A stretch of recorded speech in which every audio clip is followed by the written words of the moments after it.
अस्सलाम वालेकुम। क्या भाई, क्या हाल चाल है, कैसा चल रहा है सब मामला? और प्रोग्राम के बारे में पता चला होगा आप लोगों को, है ना? काफी अच्छा प्रोग्राम हुआ हजमान के पास। और क्या हुई चीजें, फेलिसिटेशन सेरेमनी हुई, है ना? हम लोग को जाने का मौका हुआ, बहुत लोग आए, आप में से बहुत लोग उसमें आए होंगे और उस माहौल को आपने देखा होगा, तो उस इन्वायरमेंट की बात आपको समझ में आई होगी ना। वहां जाके प्रेजेंस से अब आपने देखा होगा पिछले साल जो आपके सीनियर वहां पढ़ रहे थे, आपके जानने वाले वहां भाई बहन दोस्त यार जो भी वहां पढ़ रहे थे, आज वो स्टेज पे आए, उन्होंने अपना एक्सपीरियंस शो किया। अब नेक्स्ट टाइम ये आपकी बारी है, हो सकता है उसी में आप इन्वॉल्व हो। अब आपकी बारी है, अब आपको वहां का इरादा रखना है कि वहां पहुंचना है, वो काम करना है और बेहतर करना है। आपका नाम है तो इंस्टीट्यूट का नाम है, आपका नाम है तो घर वालों का नाम, सबका नाम आपके नाम पे डिपेंड है, आपकी मेहनत पे डिपेंड है। तो अब क्या करना है, उस मामला को आगे बढ़ाना है, उस स्टेज पे आना है, अपना एक्सपीरियंस शो करना है, अपनी कहानी खुद कहनी है। और उसके लिए क्या करना होगा भाई, मेहनत करनी होगी कि नहीं करनी होगी, प्रिपरेशन करना होगा। मामला सही चल रहा है, बीच में आपको रिवीजन का टाइम मिल गया उस प्रोग्राम की वजह से, है ना?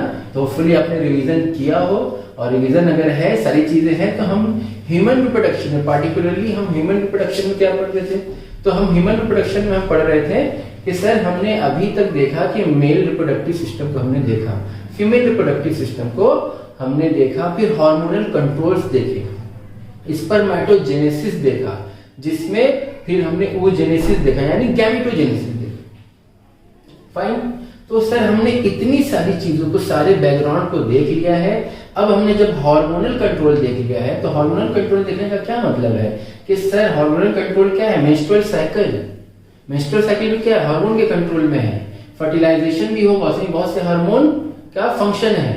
तो हार्मोनल कंट्रोल हमने मेल और फीमेल दोनों का देखा है। उसमें हमने देखा इनहिबिन देखा, एंड्रोजन बाइंडिंग प्रोटीन देखा, देखा कि नहीं देखा? क्या कर रहा है, निगेटिव फीडबैक दे रहा है ना? फिर हमने देखा सर LH है, FSH है, किस केस में, फीमेल के केस में, oestrogen and LH maintain the ovulation. कैसे फीमेल आपका जो हार्मोनल कंट्रोल है, कैसे वो लिंक है मेंस्ट्रुअल साइकिल से, आज सबसे पहले हम वो देखेंगे। इससे आपका क्या होगा, हार्मोनल कंट्रोल भी समझ में आ जाएगी, सारी चीजें फिर से एक बार, और आपका मेंस्ट्रुअल साइकिल भी रिपीटेड रहेगा। ठीक है, तो आज ये हमारा कौन सा चैप्टर है, ह्यूमन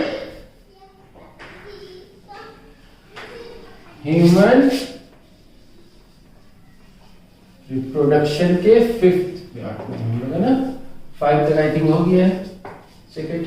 ओके, आज हमें टॉपिक कौन सा पढ़ना है सर, हमें पढ़ना है मेंस्ट्रुअल साइकिल। सबसे पहले मेंस्ट्रुअल साइकिल, तो इट इज फाइन, ये तो सब जानते हैं किसमें होता है, फीमेल में होता है, मेल में नहीं होता, ठीक। But why it is called as menstrual, again terminology, menstrual come from किससे सर, मेंसेस से, and menses means monthly, menses means monthly. Sir मतलब क्या हुआ, मंथली साइकिल, मंथली है, वंस इन अ मंथ होता है, एवरी मंथ होता है, and that's why it is called as menstrual cycle. Clear है? तो एक चीज तो क्लियर हो गई सर, ठीक है, इसे मेंस्ट्रुअल साइकिल क्यों कहते हैं। सर अब इसमें होता क्या है, बहुत आसान है, बुक में आपको बहुत बड़ा बड़ा करके दिखाएगा, बहुत सारी चीजें दिखाएंगी, कोई जरूरत नहीं है। आपके एनसीईआरटी में जितनी चीज दी है दैट इज सफिशिएंट, और उसमें जो डायग्राम है उसी डायग्राम को समझने की कोशिश करेंगे। दुनिया की कोई बुक उठा लीजिए, वही डायग्राम आपको मिलेगा, बस टुकड़ों में मिलेगा। ठीक है, आप किसी में वो कलरफुल दिया है, ब्यूटीफुल दिया है, उसे समझने की कोशिश करेंगे और बहुत ही आसान तरीके से समझने की कोशिश करेंगे। कैसे सर, पहले दो हम देखते हैं।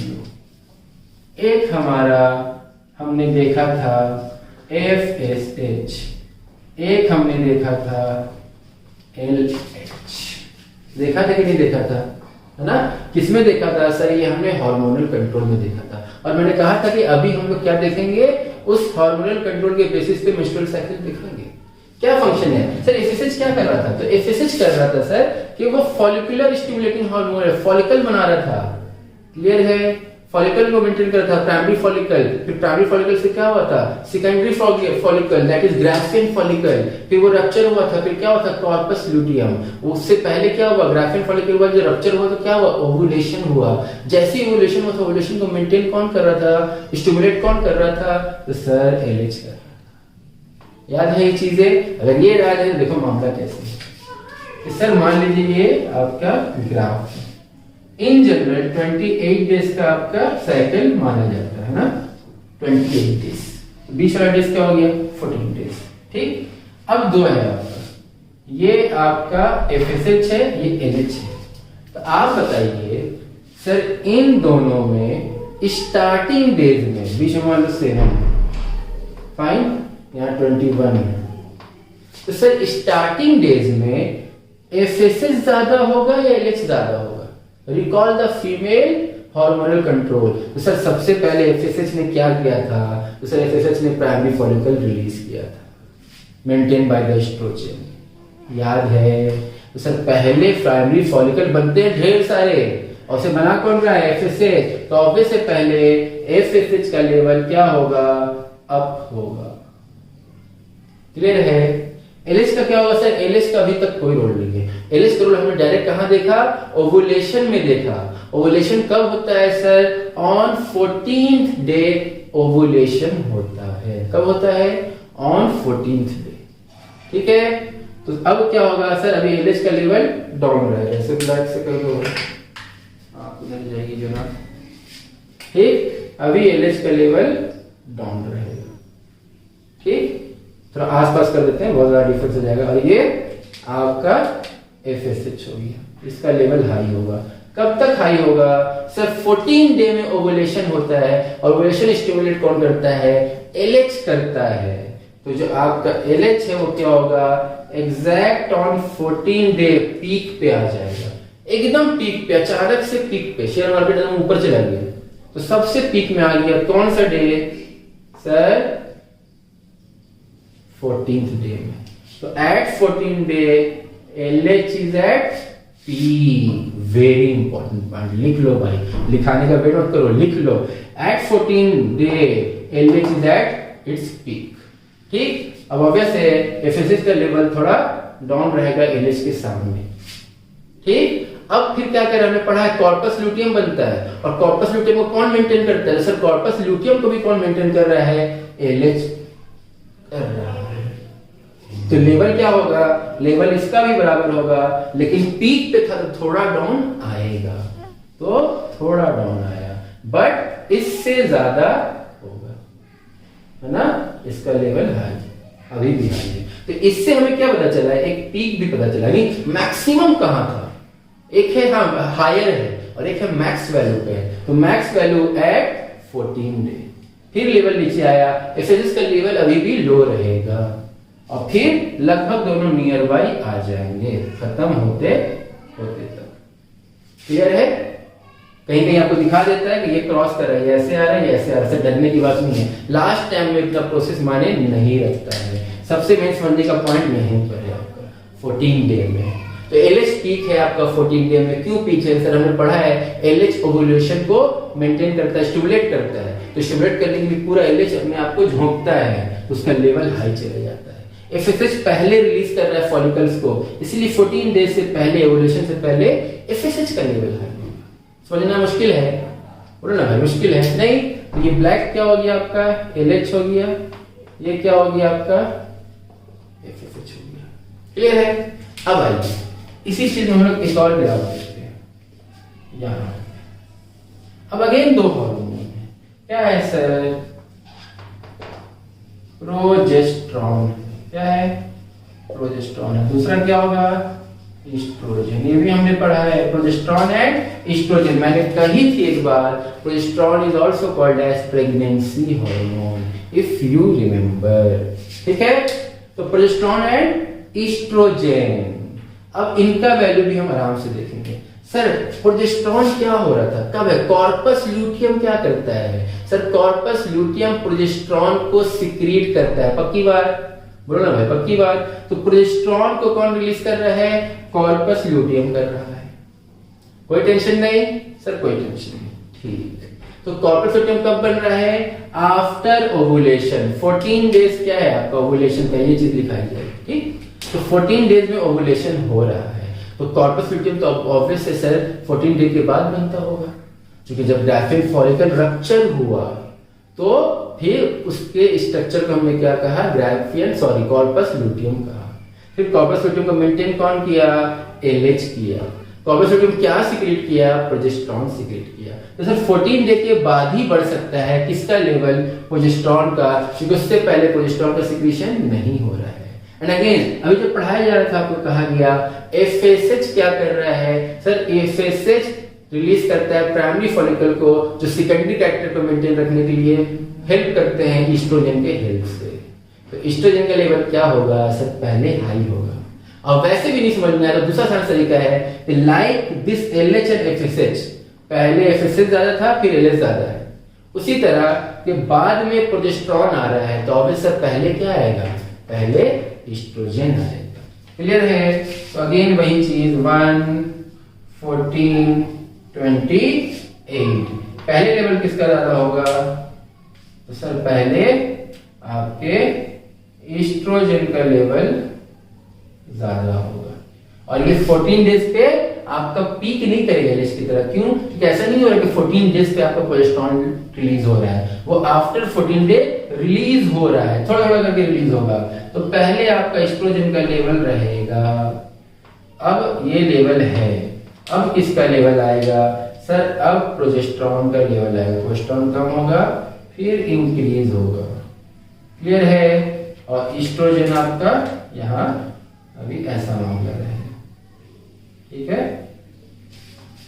तो इससे नहीं डरना सर, किसी बुक में तो बहुत टॉन्ग दिया था, ऐसे उससे डरना नहीं है। मकसद क्या आपका ये जानने का कि ज्यादा और कम कौन है, एग्जैक्ट वैल्यू किसी को नहीं पता हो।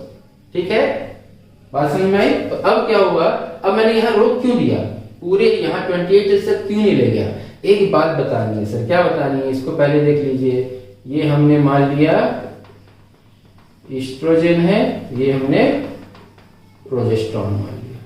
ठीक। अब क्या हुआ सर, बात ये हुई कि कॉर्पस लुटियम मेंटेन कर रहा है, सिक्रीट कर रहा है प्रोजेस्टेरॉन को। कब तक कर रहा है, तो बात क्या कही गई थी सर, फर्टिलाइजेशन अगर हुआ, इफ फर्टिलाइजेशन अगर तो क्या होगा, वो स्ट्रक्चर मेंटेन होगा, सेकेंडरी ओसाइट अब आपका ओवम फॉर्म करेगी, जो हमने कहां देखा था, oogenesis में देखा था। तो 3 टॉपिक लिंक हो गए कि नहीं हो गए। तो अगर आपको 2 टॉपिक रिवीजन है तो ये एकदम इजीली समझ में आएगा, नहीं है सब का सब आपके सामने तारों की गर्दिश होने लगेगी। तो that's the importance of revision. अगर आप रिवाइज करेंगे तो सारा चैप्टर पढ़, आप देखने में आप पढ़ रहे हैं this menstrual cycle, but actual में आप ह्यूमन रिप्रोडक्शन पढ़ रहे हैं। आपको हर चीज लिंक कराई जाएगी ताकि ज़हन में बैठ जाए, वो समझ में आ जाए, रटना नहीं पड़े। इसीलिए रिवीजन आपके जहन के साथ साथ जबान में होना चाहिए। बुक पढ़ते हैं आप लोग फिंगर टिप्स, तो वो होना चाहिए ना भाई, टंग टिप पे भी होना चाहिए, फिंगर टिप पे भी होना चाहिए। कैसे होगा सर, ऐसे होगा जब हम लिंक करेंगे, चूंकि लिंक हो रहा है दोस्ती नहीं कराया जाए, पक्की बात है। तो क्या हुआ सर, ठीक है, oogenesis अरेस्ट होता है। कब अरेस्ट होता है सर, पहले प्रोफेज में होता है, फिर मेटाफेज में अरेस्ट होता है, primary oocyte, secondary oocyte, then fertilisation if occur, then वो ओवा फॉर्म करता है, सेकंड पोलर बॉडी फॉर्म करता है। याद है, पक्की बात।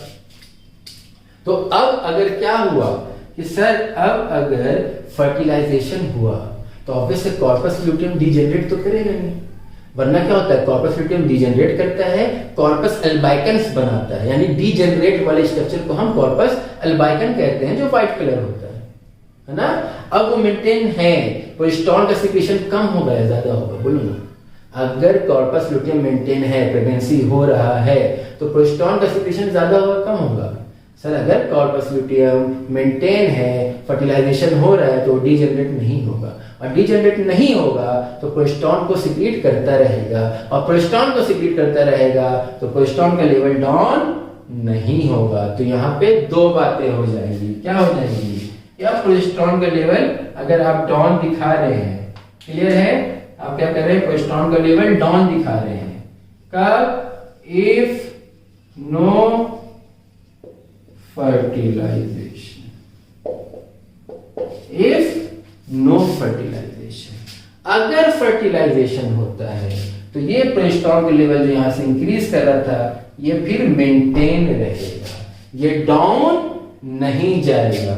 ये कब होगा, if fertilization happens, if fertilization happens, तो क्या हुआ, प्रोजेस्टेरॉन का लेवल बढ़ा, फिर हल्का डाउन आके बराबर कांस्टेंट हो गया, और इसीलिए प्रोजेस्टेरॉन को क्या बोला गया, also called as pregnancy hormone. क्योंकि अगर आपने टेस्ट किया, टेस्ट में प्रोजेस्टेरॉन का लेवल आ रहा है जो कि 21-22 स्टेज के बाद डाउन होना चाहिए था, अगर रिपोर्ट में प्रोजेस्टेरॉन आ रहा है तो मतलब क्या चांसेस है ऑफ बीइंग प्रेग्नेंट। क्लियर है? And that's what is called as pregnancy hormone. अब यही चीज आपको डिफरेंट बुक में 10-10 पेजेस में करके दिखेगी, 5-5 पेजेस में करके दिखेंगे, अलग अलग डायग्राम दिखेंगे। वो कितने आसान तरीके से हमने देखा और बाकी चीजों को रिवाइज किया। पक्की बात है कि नहीं है? ये चीज आप भी साथ में लिखते जाइए। अब सर इसे हमने जो देखा, तो अब क्या होता है, डिफरेंट फेज में मेंस्ट्रुअल साइकिल डिपेंड होता है। Phase of menstrual cycle, phase क्या होता है सर? पहला फेज क्या होता है? फर्स्ट फेज इज आपका मेंसेस कहते हैं उसमें, है ना, जिसमें ब्लीडिंग होती है। Second phase is called as proliferative phase. क्या कहते हैं? Proliferative phase. फिर आपका ओवुलेशन होता है। ओवुलेशन को मैं कोई फेज नहीं कहता, क्योंकि फेज कुछ दिन का होता है, ये एक ही दिन होता है। कौन डे? 14th day. ठीक। फिर क्या होता है आपका ओवुलेशन के बाद, देन आपका आता है सेक्रेटरी फेज। टोटल कितने फेज हो गए हैं सर? 4 फेज हो गए हैं। क्या क्या sir? Menses, proliferative, ovulation, secretary. अब मेंसेस से नाम पता चल रहा है कि सर मेंसेस क्या होता है? स्टार्टिंग डेज में फीमेल्स को क्या होती है, मेंस्ट्रुअल साइकिल का पता कैसे चलता है? ब्लीडिंग होती है। क्यों होता है ब्लीडिंग? हमने ये भी पढ़ा है सर, ब्लीडिंग होने का रीजन क्या है? कौन बताएगा? Who will tell me why there is a bleeding in the menstrual cycle? तो सर हमने यूटेरस पढ़ा था। यूटेरस में हमने 3 लेयर पढ़े थे, पेरीमेट्रियम, मायोमेट्रियम, इंडोमेट्रियम। क्या बताया गया था? इंडोमेट्रियम डिजेनरेट होता है, ब्रेक डाउन होता है, और वो हाईली वैस्कुलर होता है। तो जब वैस्कुलर मसल आपका क्या होगा, लेयर आपका वैनिश्ड होगा, डिजेनरेट होगा, तो वेसल्स आपके हटेंगे, तो ब्लड निकलेगा, और वो ब्लड निकलेगा क्या होगा? मेंसेस कहा जाएगा। और कहा बताया भी था कि वो क्लॉट नहीं करता है। क्यों नहीं करता है? फाइब्रिनोलाइसिस होता है। फाइब्रिनोजेन आपकी क्लॉटिंग फैक्टर है, क्लॉटिंग में हेल्प करता है। फाइब्रिनोलाइसिस क्लॉटिंग को हटा देगा, ब्रेक कर देगा। तो क्लॉटिंग इसीलिए मेंसेस में नहीं होती है। कितने दिन होता है इन जनरल? जो आपका मेंसेस का पीरियड है वो क्या है सर? 1 to 5 days. कितना होता है? 1 to 5 डेज। ओवुलेशन जो होता है कब होता है? On 14th day. कब होता है? On 14th day in general. तो ऑब्वियसली अब ये कब होता होगा? 13 डेज, 6 to 13th, है ना। वरना पता चला 6 से 13 दिन तक होता है, बोलिए ऐसा नहीं। ठीक। एंड देन बचा क्या? आप सर कह रहे हैं 28 डेज का मेंस्ट्रुअल साइकिल होता है, तो 14 डे में ये हो रहा है, तो क्या बचा? 15 to 28 डेज। क्लियर है? अब आपका जो मेंस्ट्रुअल साइकिल हो रहा है सर वो 2 जगह हो रहा है। एक तो हमने यूट्रस पार्ट में देखा, और दूसरा ओवरी के साइड से हो रहा है। तो सिक्रीशन कौन कर रहा है सर? यूट्रस के पार्ट से, और उधर ओवरी के पार्ट से हो रहा है। इसीलिए आपको कुछ कुछ बुक में क्या मिलेगा? मेंसेस एंड प्रोलिफरेटिव फेज को मिला के हम क्या कह देते हैं? इसे मैं मिटा देता हूं। इन दोनों को मिला के क्या कह देते हैं? Follicular phase. डबल एल है भाई, हाँ, और ये सी है। ठीक। Follicular phase. Ovulation is ovulation, and secretory phase is also called as luteal phase. Luteal secrete कराती। क्लियर है? Luteal phase. तो रिश्ता वही, सोच नहीं, नया नाम है, काम वही है। तो अगर आपसे एग्जाम में पूछता है कि follicular phase is the phase which has या which occur in between 1 to 14 days, between 6 to 13 days, between 15 to 28 days, तो आंसर क्या होगा सर? फॉलिकुलर फेज क्या है? दोनों को मिला के कह रहे हैं, मेंसेस एंड प्रोलिफरेटिव फेज को मिला के कह रहे हैं। तो मेंसेस एंड प्रोलिफरेटिव फेज क्या है? 1 से लेकर 13th डे तक है। तो फॉलिकुलर फेज क्या हुआ आपका 1 to 13 हुआ, 1 to 13। ल्यूटियल क्या हुआ, ल्यूटियल इज सिक्रेटरी, तो मतलब क्या हुआ 15 to 28। क्लियर है, ovulation is ovulation, no name change. Clear बात है, पक्की बात है। दूसरी चीज हमने क्या देखा, if no fertilisation level of progesterone will decrease, if fertilisation happen level of progesterone will be constant. लिख लो, ठीक है, ओके। फिर हमने क्या देखा, LH and FSH, LH will be eight its peak on 14 days, that is on ovulation. लिख लो, लिख लो।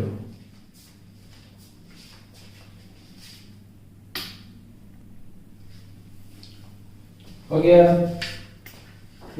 चलो ओके। सर एक चीज ये हो गया मेंस्ट्रुअल साइकिल, उसी में एक चीज और होता है जिसे हम क्या कहते हैं, ईस्ट्रस साइकिल कहते हैं। नाम सुना है किसी ने, बोलो ना भाई, नाम सुना है क्या, ईस्ट्रस साइकिल। क्या होता है सर, तो मेंस्ट्रुअल साइकिल तो इन जनरल किस में हो रहा है आपका, प्राइमेट्स में हो रहा है, मैमेलिया में क्या हो रहा है आपका मेंस्ट्रुअल साइकिल हो रहा है, ठीक है। सर आपने क्या कहा, दूसरी चीज ईस्ट्रस साइकिल का, हमने क्या कहा ईस्ट्रस साइकिल। अब देखो नामकरण होता है भाई, तो नामकरण होने में कोई तो रीजन होगा, बिना सोचे समझे तो नाम रखा नहीं जाता, कोई मीनिंग होती है। जैसे मेंस्ट्रुअल साइकिल का मीनिंग था तो क्या था, मेंसेस था, मेंसेस इज मंथली। यहाँ क्या होगा, ईस्ट्रस साइकिल, ईस्ट्रस नाम मिलता हुआ लग रहा है, अगर हम ओ हटा दे, ये किसकी तरह नाम है, ईस्ट्रस, ईस्ट्रोजन, वहां पे प्रोजेस्टेरॉन रिस्पॉन्सिबल था, यहाँ पे ईस्ट्रोजन रिस्पॉन्सिबल है। क्लियर है, ये मेनली किस में हो रहा है oestrus cycle, in non primates like dogs and all, non primates. अब क्या होता है सर, मेंस्ट्रुअल साइकिल जो होता है वो मंथली साइकिल है, but in case of oestrus cycle ये मंथली साइकिल नहीं है, ये डिफरेंट हो सकता है। इसे ज्यादातर हम क्या सीजनल ब्रीडर्स कहते हैं, किसमें होता है, इन सीजनल ब्रीडर्स। किसे कहते हैं हम सीजनल ब्रीडर, तो सर सीजनल ब्रीडर हम उसे कहते हैं जो सीजन वाइज ब्रीड करे। यानी अगर ह्यूमंस को ले तो सीजनल ब्रीडर नहीं हो, किसी भी मंथ ब्रीड कर सकते हैं, फर्टिलाइजेशन उनमें हो सकता है। But in case of non primates like dog, squirrel, cat, इनमें क्या होगा, तो सर इसमें सीजन होंगे। आई गेस समर में जैसे होता है कि गर्मी में क्या है, हमें आपको अंडे की स्कैरसिटी हो गई कभी, या विंटर में हमें मिल गया बहुत, तो सीजन है, कोई समर में कर रहा है, कोई विंटर में ब्रीड कर रहे हैं। जिस सीजन में ब्रीड करेंगे वहां ज्यादा होगा प्रोडक्शन। अब तो मामला अलग है, वो तो डेली फार्म वाला मामला अलग होता है, इन जनरल है ना। तो सीजनल ब्रीडर यानी तो सीजन वाइज ब्रीड करे। ओके, तो क्या होगा, मतलब ये कब ब्रीड कर रहे होंगे, और इसमें ब्लीडिंग नहीं होती है ना, खून नहीं निकलता लाइक मेंस्ट्रुअल साइकिल। इसीलिए इनमें क्या होता है कि जब सर ईस्ट्रोजन का when there is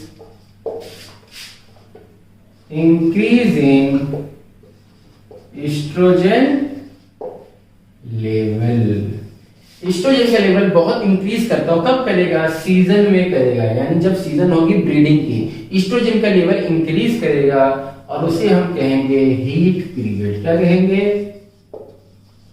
heat period कहेंगे।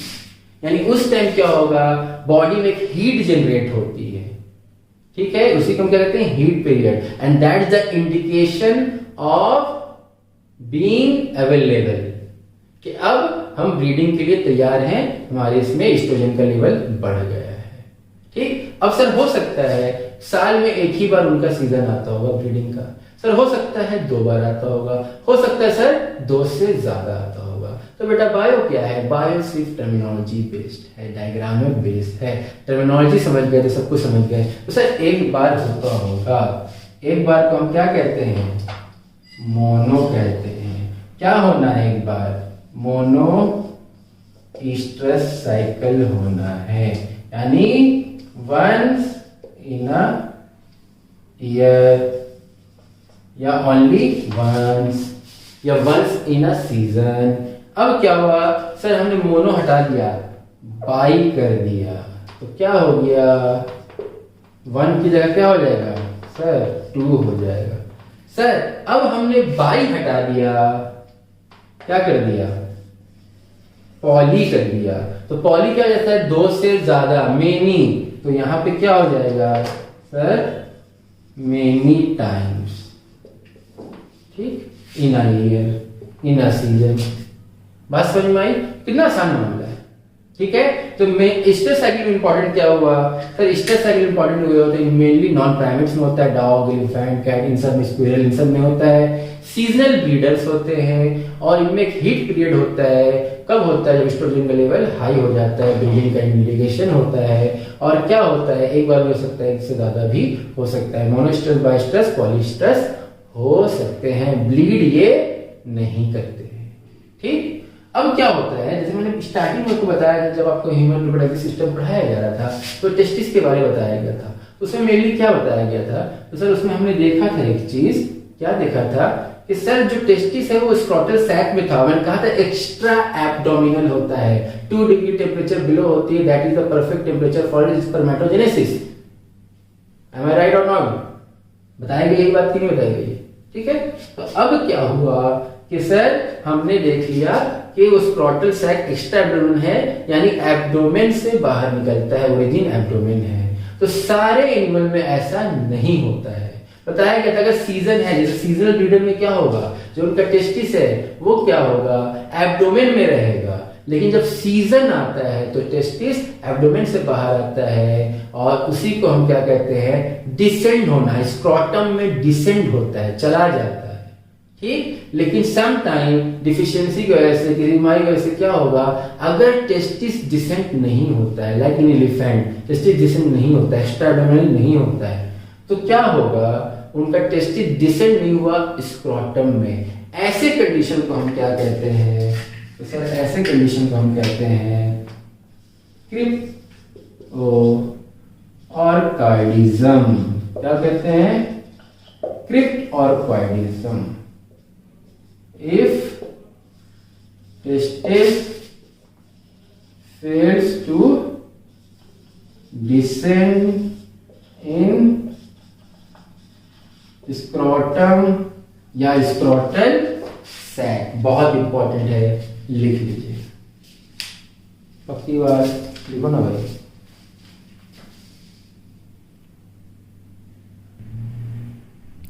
हो गया भाई। अब आपके सामने क्या दिख रहा है, आपको क्या बना हुआ दिख रहा है ना, डायग्राम बनाने में टाइम बहुत जाता है, इसलिए ना पहले बना दिया ताकि आपका टाइम बच जाए। क्या है, दिस इज ह्यूमन स्पर्म, ठीक है, ह्यूमन स्पर्म।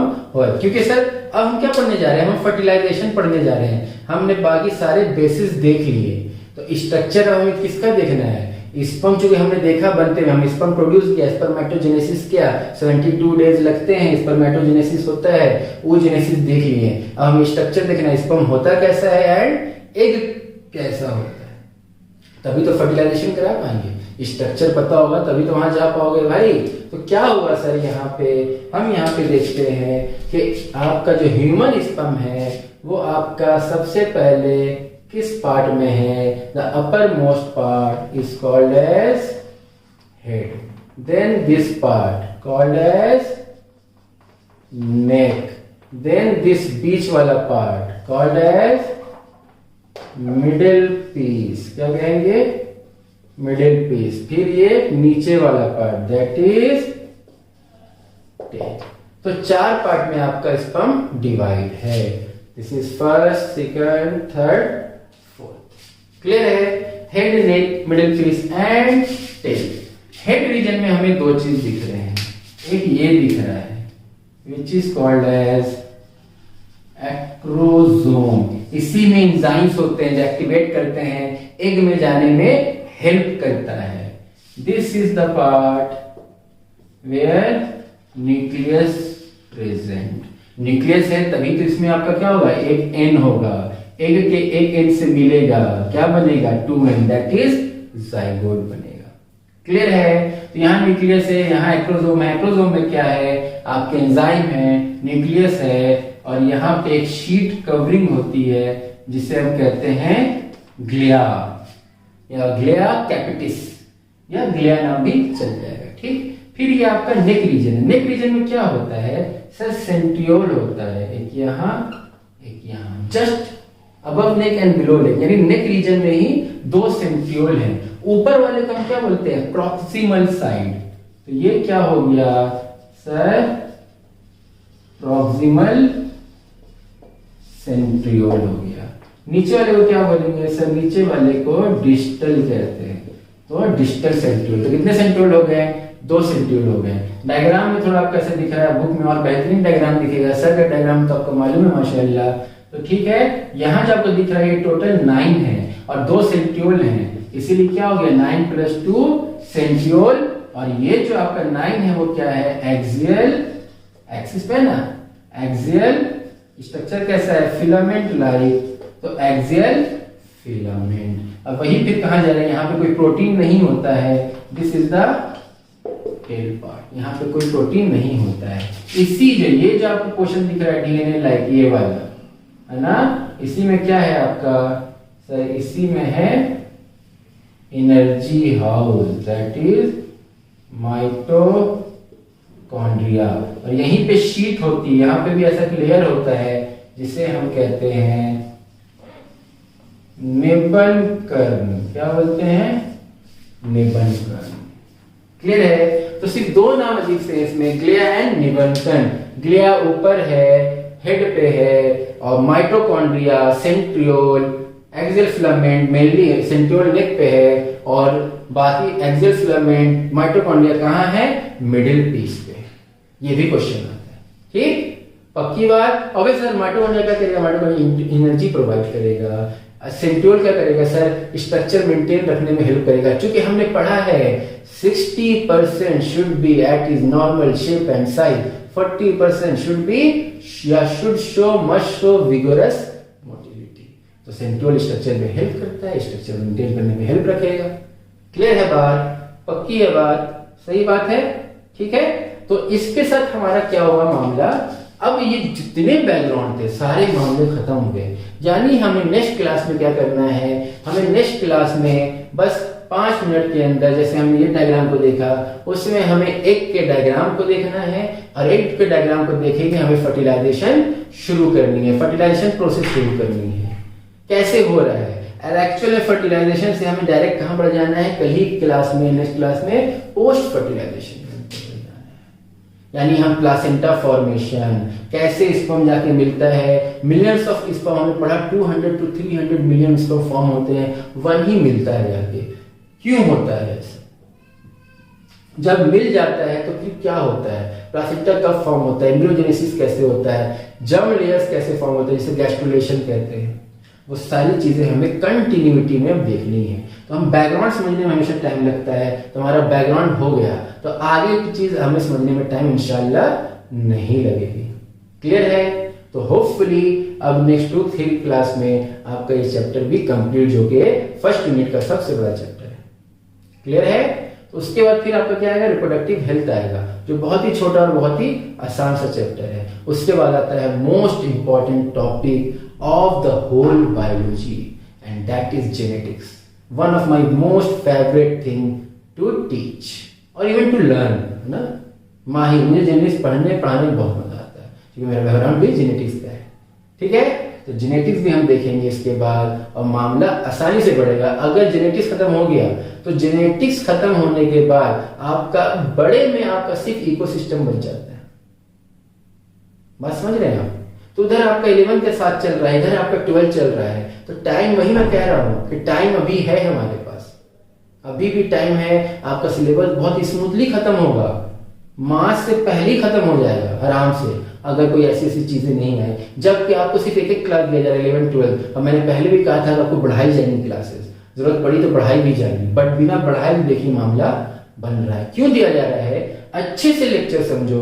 आपको 2-2, 3 घंटे बायो के टाइम दिए जाते हैं, लेक्चर आने के घंटे 1 घंटे, 1.5 घंटे, या बहुत ज्यादा 2 घंटे में कंप्लीट हो जाता है आपका। फिर वो 1 घंटे में उसी टाइम रिवीजन करो, उसी टाइम क्वेश्चन बनाओ, अच्छे से पढ़ो। कोई डाउट है पूछो। क्लियर है, पक्की बात है, चलो खुदा हाफिज।